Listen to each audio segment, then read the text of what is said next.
صرف لباس اور صرف ایک خاص سٹائل بنا لینے سے بھی بات نہیں بنتی جب تک دل کے اندر حیا نہیں.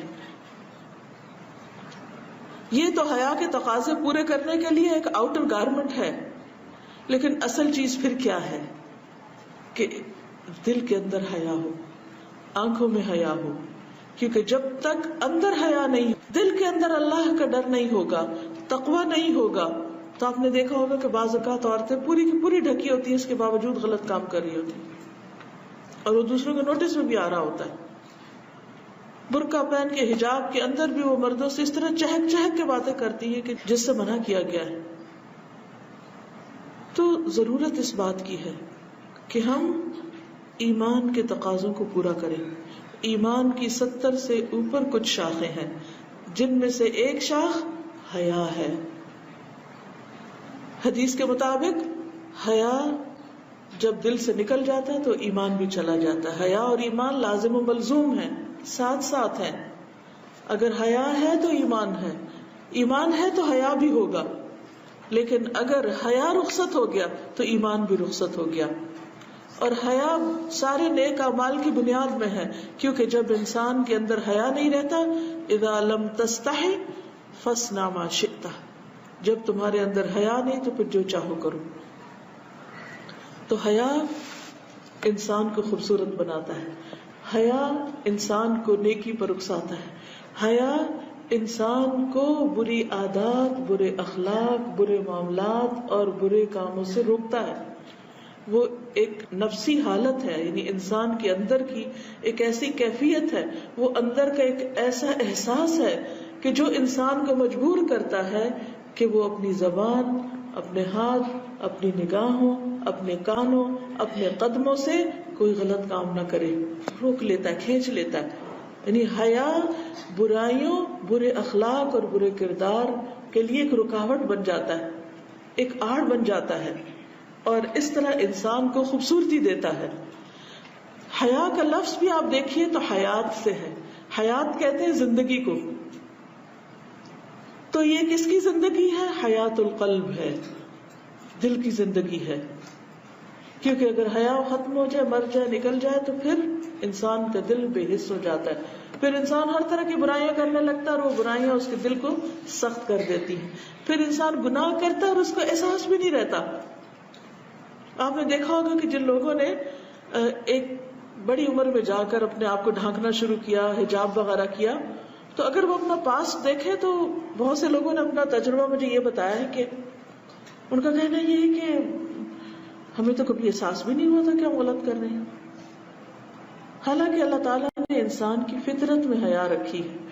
چھوٹے سے بچوں کو بھی آپ دیکھیں کہ اگر ان کے نکر ذرا نیچے رکھے تو کھینچنے لگتے ہیں.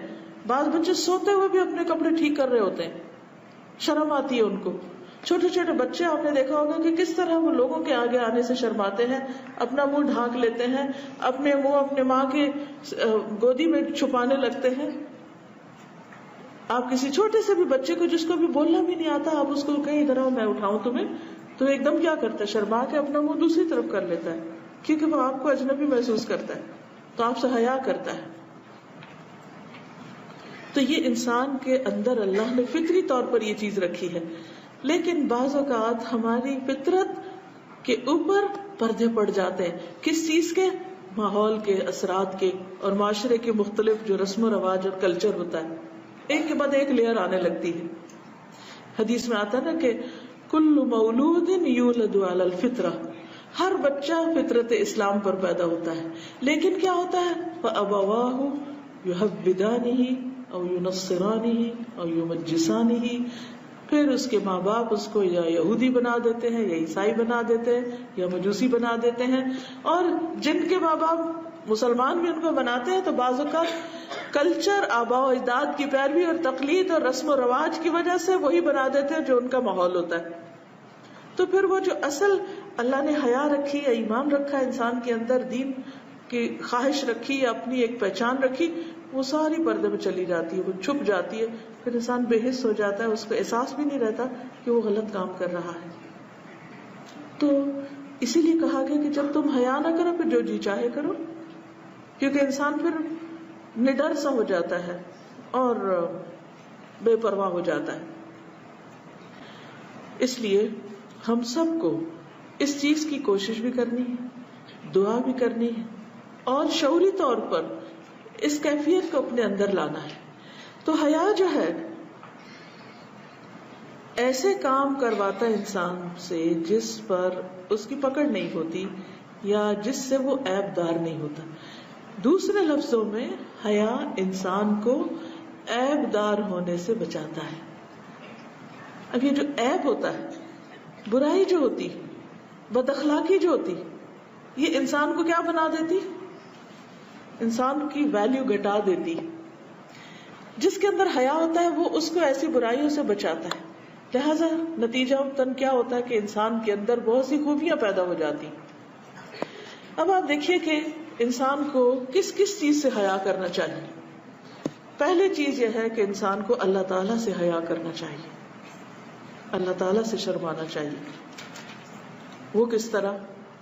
جیسے حدیث میں آتا ہے کہ اللہ سے حیا کرو جیسا حیا کرنے کا حق ہے.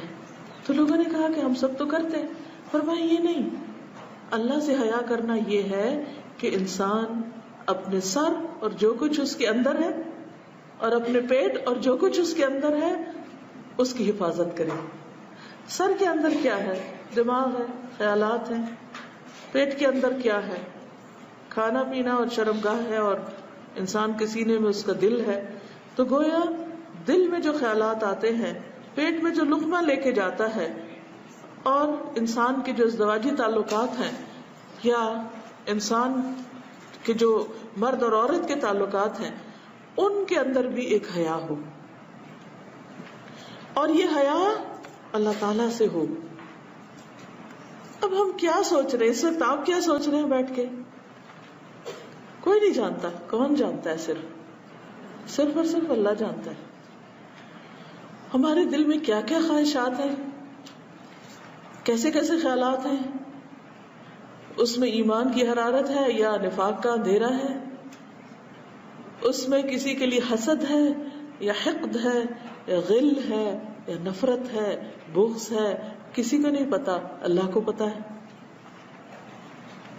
اب ہم اپنے دل میں یہ چیزیں نہ رکھیں، یہ کیسے ممکن ہے؟ کب یہ ہو سکتا ہے؟ صرف اس وقت جب ہم اللہ سے حیا کرتے ہیں. دیکھیں کہ جب کسی نے آنا ہوتا ہے تو ہم ہر چیز صاف کرتے ہیں نا، گھر صاف کرتے ہیں نا. ہم ہر گندی چیز کو یا ڈھانک دیتے ہیں یا صاف کر دیتے ہیں یا چھپا دیتے ہیں، اس میں کپڑا ڈال دیتے ہیں. کیوں؟ کہ مہمان آ رہے ہیں، فلاں آ رہا ہے، وہ کیا کہے گا، کیا انہوں نے گھر کو کپڑ خانہ بنا رکھا ہے. اور جب کوئی جتنا اسپیشل آتا ہے اس کے لیے ہم اتنا اسپیشل پریپیئر کرتے ہیں اس کو، کہ وہ دیکھے گا تو کیا کہے گا.